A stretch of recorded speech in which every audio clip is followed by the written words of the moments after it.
Phrasal verbs. What are they and how are they used in English? Phrasal verbs are nothing but a group of words in which there is one verb but it is not used with its literal meaning. For example, give up. Give means to give something, dena.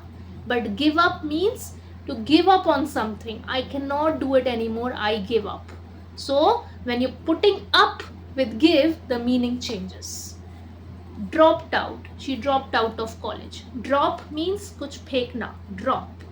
But when you're putting it with out, the meaning changes. She dropped out of college does not mean that she dropped something.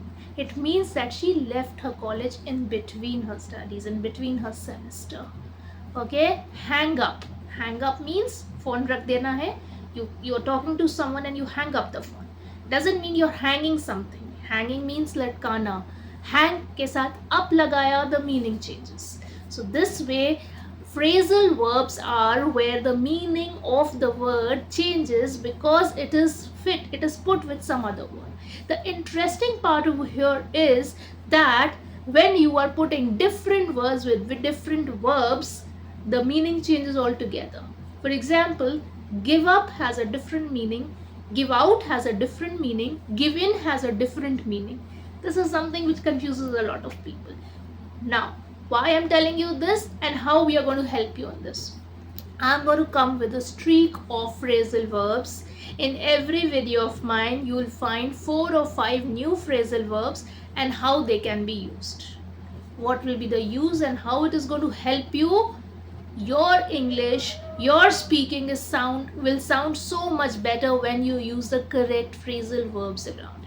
I have seen people coming in my webinars and my demos and speaking in English and they speak the wrong phrasal verb and change the meaning of the whole sentence.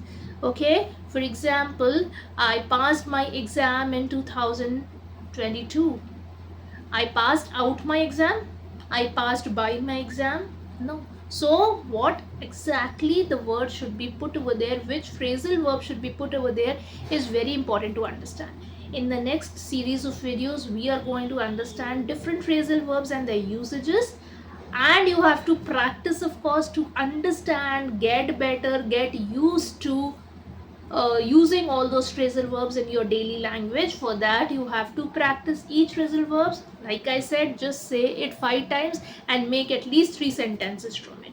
That is where you'll come to the level of understanding and using those phrasal verbs in your daily life, in your daily speech.